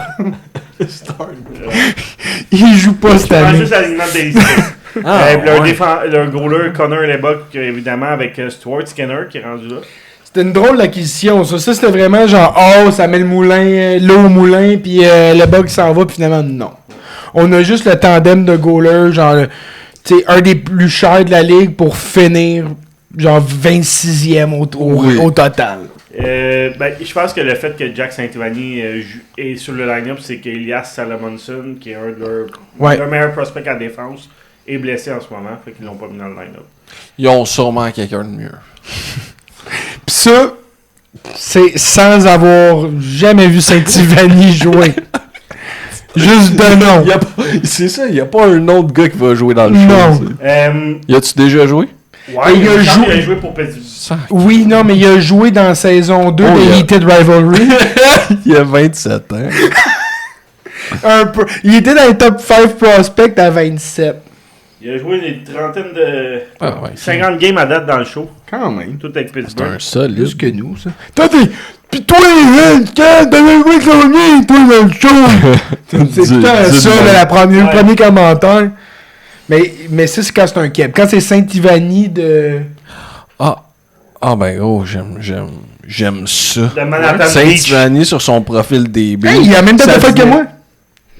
Ça dit même pas qu'il est signé par les Jets sur son DB. Il a même pas de contrat actif. Mais c'est ce qui est drôle. C'est qu'on rit de lui parce qu'il est vieux puis il est plus jeune que moi. Le meilleur prospect, bon, j'ai parlé... Bien plus grand aussi, ça j'en parlerai pas. Viggo Bjork, 15 points en 42 matchs dans SHL l'année passée, il est excellent. Après ça, tu as Elias Salomonson, que j'ai parlé aussi, à défensif, qui est très bon. Mais après ça, écoute, des gars repêchés en première ronde, là, Braden Yeager dans l'échange de... McGroarty. Je voulais pas te le faire dire, je suis désolé. McGroarty. Ouais, mais je l'ai foiré moi-même. Il est pas facile à dire comme nom. Non, c'est vrai. Ça doit être le plus difficile. Rutger McGroarty. Ouais. Brad Lambert. Dave, je veux pas être chier, mais tu m'as regardé comme... T'avais le même regard que Jean quand il fait ses vidéos. Bon. Il se passait rien dans ta tête à ce moment-là. Bon, j'ai dit Brad Lambert. Ouais. Il a fait 6 points en 25 matchs dans la NHL l'année passée. Et 13 en 34 matchs dans la Ligue américaine. Puis l'autre recrue, Sacha Boumedienne. Ouais, un défenseur. Ouais. Gaucher. Qui a joué dans la NCAA l'année dernière, 35 matchs, 10 points. Fait qu'encore là, c'est pas... Et il projette pour être parfait avec Ferraro puis les deux autres. Ouais, un autre qui ressemble. C'est mais pareil. lui, c'est bizarre. C'est un Suédois, me semble, qui ressemble à un Arabe puis qui a des cheveux frisés. Ouais, mais ça c'est comme Oduya, là, l'autre Suédois avec l'afro. Ouais, c'est ça. C'est comme... C'est un peu bizarre. Les Suédois, ils font rentrer 18 immigrants par année, puis ils percent tout au hockey, ça a l'air. Oui, je le sais, il est pas ben beau, Sacha. C'est toi qui avait Chicago? C'est moi. Parle-nous donc de Chicago. Hey, Chicago, là, j'y porte pas haut dans mon estime. Moi, je sais pas pourquoi. J'ai évidemment pas aimé la signature de Byram pour eux autres. J'ai trouvé ça absurde. L'échange et la signature. Les deux. Mais je déteste pas où est-ce qu'ils s'en vont. À voir. C'est juste, je trouve que les jeunes qui ont sont comme... C'est tout du B. C'est beaucoup de jeunes mid. Puis là, en ce moment, tout le line-up... Ça converge tout à je veux des places, puis je sais pas à qui en donner, parce que vous êtes tous équivalents. Genre, tous assez mid qu'on sait pas à qui... ouais. Il n'y a pas de gars qui a ressorti du lot. T'sais, mettons un Korchinski qui ont repêché haut, là, 7e overall. Dans l'échange de Alex De Brincat, puis qui se ramasse dans la Ligue américaine depuis 2 ans, puis qui est même pas signé en passant encore, tu sais. Fait qu'ils ont 8,2 millions de libres. Évidemment, la signature à Kane est venue manger un peu là-dessus, mais c'est assez normal. Ils ont quand même 3 choix de first en 2027. Ils ont ceux-là des Oilers, puis ceux-là des Panthers. Ils ont le luxe d'être un petit peu plus patients, eux autres, là, même si l'année va pas comme ils veulent. Là. Ouais. Surtout que Bédard blessé en début de saison. Ouais. Et nommes-tu Kane ou Bédard, capitaine? Bah. Bédard. Ouais, moi j'allais dire Kane. Je pensais pour le chant du Le cygne. Legacy. Ouais. Mais il a pas fait de faveur, là, au salaire qu'il a signé. Je pense que s'il a pas le C, il va être bien content de cash in son 8 millions.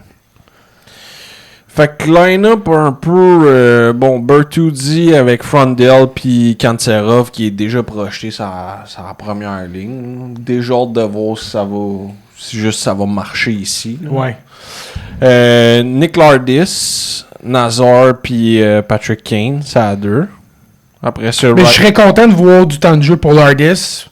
T'sais, de voir, j'aime bien. il est-tu capable là, de continuer à marquer des gros buts puis de se placer à long terme dans ce core-là? Ben, c'est ça, justement, moi, si t'en as un des jeunes que je pense qu'il peut être différent des autres, c'est Lardis. Frondell, j'ai hâte de voir aussi sa saison. Là, il va avoir en masse de temps de jeu, on s'entend. Là. Ouais. Mais peut-être qu'il va se faire surpasser par Nazar. Là. Ben, à court terme, je pense que tu y vas avec le gars qui a le plus de games NHL. Là. Frondell, Chris, il a combien de games? Là? Il est arrivé en fin d'année. Là. Ouais, mais Nazar blessé, il y en a combien? Frank, 122 games, ouais. Frondell, il y en a 12? Ouais. 12 games. C'est 10 fois plus, Il y a pareil. 9 points en 12 games. Ouais, c'est impressionnant. Puis la défensive, c'est ça. Vlasic avec Byram, Kaiser avec Lev Shunov, puis Yann Cole avec Sam Renzel. Hey. C'est un Mais peu peur, hein. non, parce que, comme je te dis, ils n'ont rien à perdre. Puis, pour moi, un Lev Shunov puis un Renzel, ils peuvent vraiment sortir de leur coquille. Puis Byram, parce que là, tu as 2 gauchers sur la première paire. Tu calisses Byram à gauche, puis tu donnes Renzel ou Lev Shunov à Vlasic puis à Byram. Puis pour moi, si ces gars-là deviennent ce qu'ils sont capables de devenir, ça peut être un solide top 4. Tu as Byram qui peut être un très très bon défenseur offensif en ayant de l'expérience partout. Tu as Vlasic qui est bon partout quand même, avec s'il y a un bon contrat. Lev Shunov, Renzel, c'est des beaux formats, beaux gabarits. C'est juste qu'il y a beaucoup de si. Il y a beaucoup de si. Il faut que ça se passe bien, puis dans le meilleur des mondes, mais c'est comme, il n'y a pas grande certitude dans ce line-up. Mais c'est ça, mais c'est sûr quand tu repars à neuf avec beaucoup de jeunes, tu sais, puis des fois tu peux avoir, regarde les Oilers, là, des 2008, 2009, 2010, tu te dis, hey, t'as toutes les first picks, puis ça, puis là, t'as les pedigree, puis ça développe pas vraiment. Fait que, c'est ça le risque quand tu mises sur la jeunesse. Il y en a pour qui ça a fonctionné, puis il y en a pour qui ça a déjà fonctionné pour Chicago une fois. On verra pour la suite. Mais oui, je suis d'accord avec toi que... en tout cas, ils n'ont pas pris l'année passée la tangente qu'on voyait. Mais tu sais, Levchinov, mettons, là, il a quand même fait une trentaine de points, puis tout le monde dit que c'est un esti pourri, là, parce qu'il a été drafté deuxième. Des goals, t'as Spencer Knight qui a vraiment, lui, éclos carrément à Chicago. Puis t'as Soderblom comme deuxième goaler. Fait que t'as un bon tandem de goalers, de jeunes goalers. En ce moment, Chicago doit s'en mordre les doigts, par exemple. Pas Chicago, excuse, les Panthers, de l'avoir échangé. Ou le fait d'avoir gagné 2. Ouais, je pense que ben ça a été la dernière coupe en fait là, parce que c'est l'année passée. Seth Jones, il n'y a pas 2 coupes avec. Non, il y a une coupe avec les Panthers. C'est ça, c'est v'là 2 ans. Ouais. C'est ça, c'est v'là 2 ans. Fait qu'ils ont une coupe de plus avec l'acquisition de Seth Jones qui a été super importante. Je pense pas qu'ils s'en mordent les doigts. Okay. Tu me dis demain matin, là, échange Jacob Fowler contre un défenseur qui va me déstabiliser ta top 4, puis Jacob Fowler va donner le premier goaler là-bas. C'est correct. Sauf que eux autres, la différence, c'est que Bobrovsky était vieillissant. Oui, mais ça fallait... Écoute, c'est drôle, là, mais on se rappellera Bobrovsky, là, 4 ans, 5 ans, il était comme fini. Il était fini, ouais. Il n'y avait pas de confiance vraiment en lui, mais Spencer Knight, il était là avec son désordre compulsif. Il était là à aller barrer ses portes puis tourner ses poignets. Là. Fait qu'ils ont fait un choix, puis ils ont fait le bon choix, mais tu sais, ils savaient qu'ils laissaient aller le futur. C'est juste que Bobrovsky, puis ça a l'air là où ça a terminé entre ces deux-là, c'est que lui, il voulait un autre trade clause, puis Panthers ne voulait pas lui donner. Parce qu'au niveau du salaire, c'était la même calice d'affaires. Ils ont été chercher Markstrom à 6 millions. Je pense pas que Bobrovsky est encore au top de sa forme, là, mais je prends Bobrovsky avant Markstrom. Ouais. Mais maintenant qu'il a signé avec les Leafs, je souhaite tout le pire. OK. Top prospect qui sont pas nécessairement dans le line-up. T'as Nestrasil qui ont repêché, qui est un gros bonhomme. Lui, il va faire du bien au line-up éventuellement. Là. Bon, j'avais Kanserov, mais là, probablement qu'il va être... Ouais, mais c'est un probablement, il est pas encore dans le line-up, fait que tu peux il est projeté sur la première ligne. Là, je pense qu'il va jouer. Sacha Boisvert. Puis lui aussi pourrait jouer. Il pourrait jouer. Ben, il a joué l'année passée. Philippe Dano 2.0, je vous l'écris ici maintenant. Sacha Boisvert? Oui. Moi, je suis content pour lui si un peu plus méchant, mais je pense pas qu'il a le talent de Dano. Pas aussi bon, là. Non, je pense qu'il est plus mean, mais qu'il est moins talentueux. OK, mais Philippe Dano qui était à Chicago. Ça, je veux vous dire, ça va être ça. OK, qu'on savait pas qu'il allait être bon. Exact. Okay. Il vient de dire que Philippe Dano allait être bon. Ben là, bon veut dire il a joué dans la Ligue nationale. Là. Il a été bon, 5 ans. Non, il a eu 5 bonnes années au Canadien. Faites-moi pas dire des affaires que j'ai pas envie de dire. Ben, tu l'as dit. Mais il a joué dans la Ligue nationale. On l'a tout entendu. Faut que tu sois bon pour jouer dans la Ligue nationale. Ouais. Puis piloter le premier trio du Canadien de Montréal. Là. Il a jamais mérité ça. T'as Xavier Villeneuve à la défensive. Lui, j'ai hâte de voir. Parce que lui, c'en est un qui l'a mal pris de pas être repêché en première. Oui, puis c'est vraiment le genre de gars qui peut être... C'est hit or miss, évidemment, mais il a toutes les qualités. Moi, c'est un jeune, honnêtement, je l'écoutais, je le trouvais le fun, intelligent, posé, il a une belle game, tout ça. On pouvait pas le drafter. Non. On n'avait pas de place pour lui, mais pour vrai, j'y souhaite tout le succès. Il a l'air vraiment d'un bon genre. Je suis content de Pougachev, sérieusement. Oui, moi aussi. Moi aussi, c'est pas... Tu sais, on s'entend, là. Pas le même genre de joueur, là, mais... Non, mais c'est ça. Tu sais, nous, notre besoin, c'était Pougachev, là. C'était pas Xavier Villeneuve. Mais ça reste que Xavier Villeneuve, je souhaite vraiment du succès. Je suis content qu'il ait été drafté dans une bonne organisation où il va avoir la chance de jouer avec des bons jeunes. Puis, il y en a pas d'autres défenseurs comme lui dans ce prospect pool-là. Là, t'as Korchinski qui est encore dans les prospects. Là. Ouais, pas eu le choix, là, de facto, mais... Puis dans les nets, t'as Comesso, que ça va faire 2, 3, 4 ans qu'il est un top prospect dans les nets, mais c'est ça. Je sais pas trop. Jamais trusté ça un Italien dans les nets. Fait que c'est ça pour Chicago qui mange de la merde, ils sont pourris. Puis ça Il va est être... rendu à 24 ans quand il connaît ça déjà. Mais c'est un goaler. Ben, 24 ans, c'est ça. C'est ça. Nashville, qu'on prédit finir dernier, mais j'ai pas haï leur été, puis je pense qu'ils peuvent s'en aller. Ils peuvent faire un petit virage. Nouveau GM, Chris McFarland, fait que lui, il était cherché à moitié des Habs depuis qu'il est là. Ils ont 7,6 millions de libres avec un alignement plein, mais beaucoup enterrés par des mauvais contrats de Barry Trotz. Ils ont 3,5 millions de buried en Duchesne et Turris. Ils ont tous leurs choix. Ils ont même 2 choix de 3, 2 choix de 4, 2 choix de 5 en 2027. Fait que un petit peu d'assets. Philip Forsberg, c'est leur leader à l'attaque. Romagnosi en défensive. Ça, c'est stable. Ça bouge pas. Ça meurt là. C'est pas compliqué. T'as Stamkos qui a eu une recrudescence l'année passée. Ben oui. C'était beau à voir parce que là, c'était comme OK, il est fini dès qu'il signe là-bas. Mais non, ça a bien été. T'as Marchessault, lui, qui est vraiment mort. C'est fini. Là. Il gagne 5,5 encore pour 3 ans. Maverick Book, lui, qui gagne 5,5 pour les 5 ou 6 prochaines années. Excellente signature. C'est un gars qui projette pour jouer sur leur top 6, là, puis peut-être sur leur premier trio éventuellement. Mm-hmm. Fait que non seulement ils n'ont pas payé cher en assets, ils ont pas payé... Ben, ils ont pris un pari, un bon pari, là, un Koivunen, puis Maverick Book pour 1,5 million de différence, là. Fait que j'aime bien ça. Ryan O'Reilly qui risque de partir cette année à 4,5 millions sa dernière année. T'as Colton Ross à 4 millions, lui aussi. Ça c'est écrit dans sa face, là, acquisition de date limite des transactions. Jack Drury qui ont été cherchés lui aussi à Colorado à 4,5 millions. Fait que ça, c'est Jake Evans, mais boosté au niveau du salaire.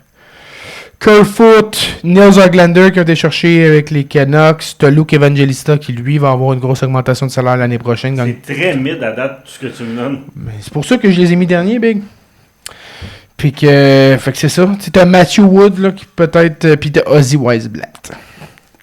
Fait qu'il y a aussi Brady Shea, Nicholas Hague, Ilya Liubushkin, Niklaus Perbix, Justin Barron, puis Adam Wilsby. Hey boy. Ouais.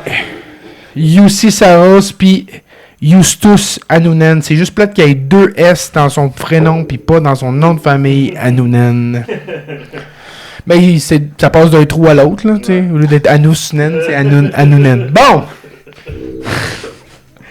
Ils ont quand même, écoute, pas compliqué, ils ont 4 centres sur leurs 5 meilleurs prospects. White Cullen, qui ont repêché 10e overall, c'est high skill, il y a une bonne vision, c'est projeté comme un centre top 6, là, ça devrait être... Puis il est passé devant Brady Martin à ce stade-ci.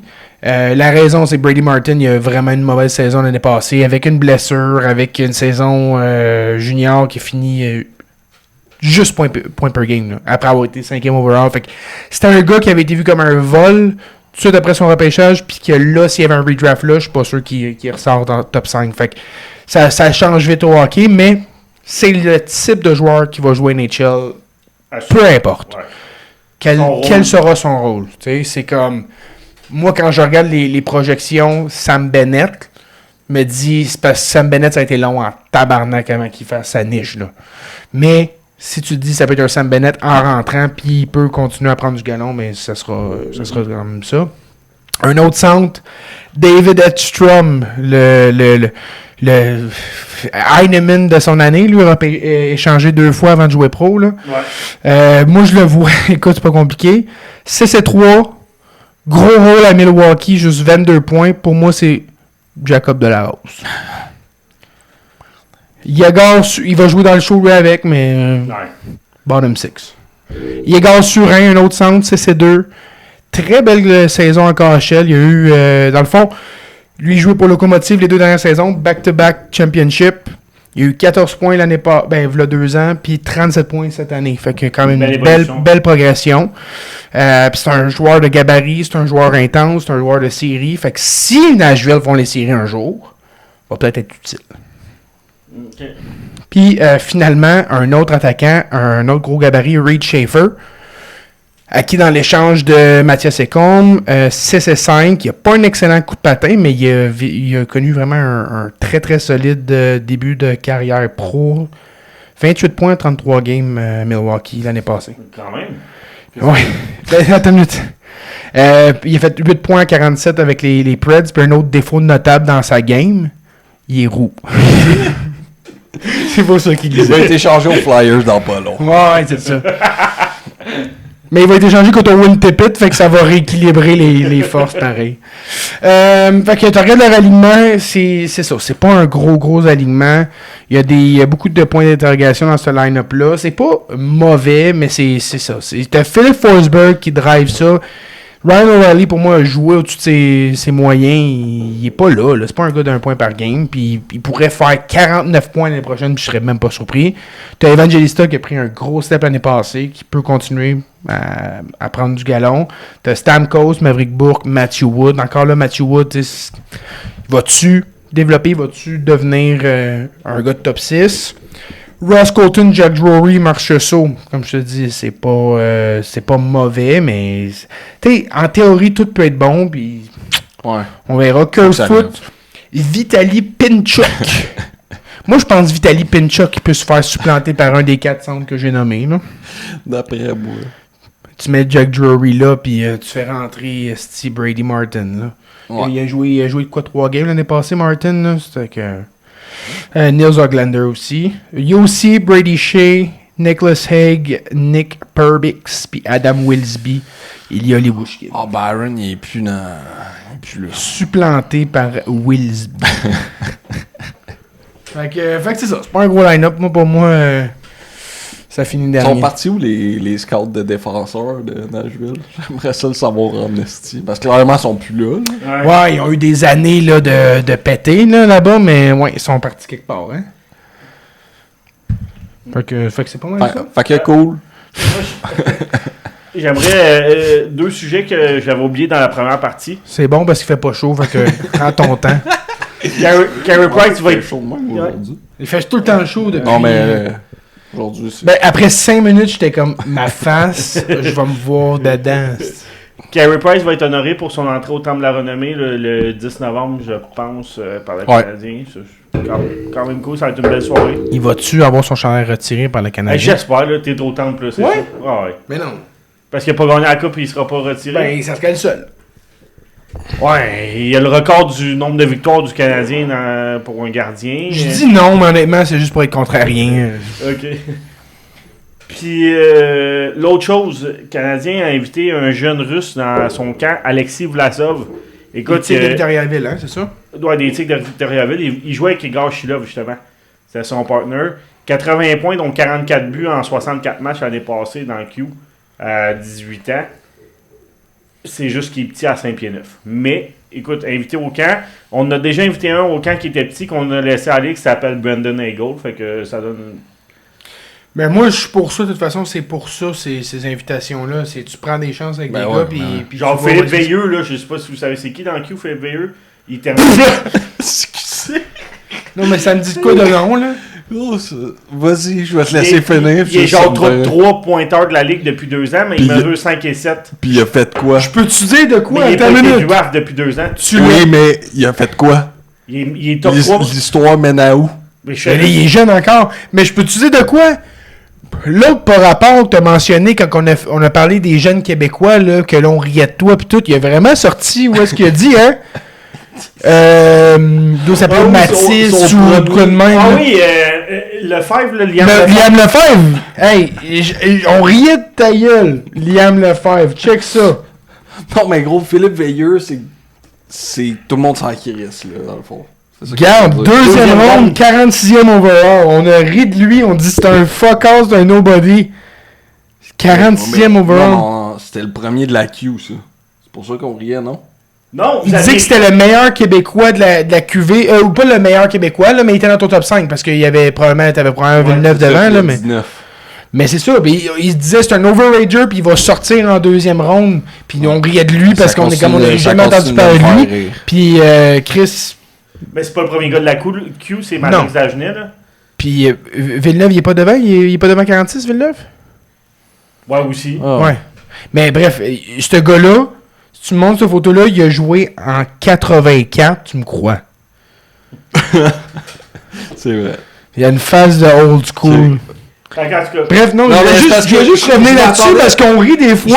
Il sort des affaires nulle part, puis on est comme de quoi tu parles, puis je voulais donner son béga. Je m'attendais qu'il me sorte une histoire d'une invitation qui a mené à quelque chose.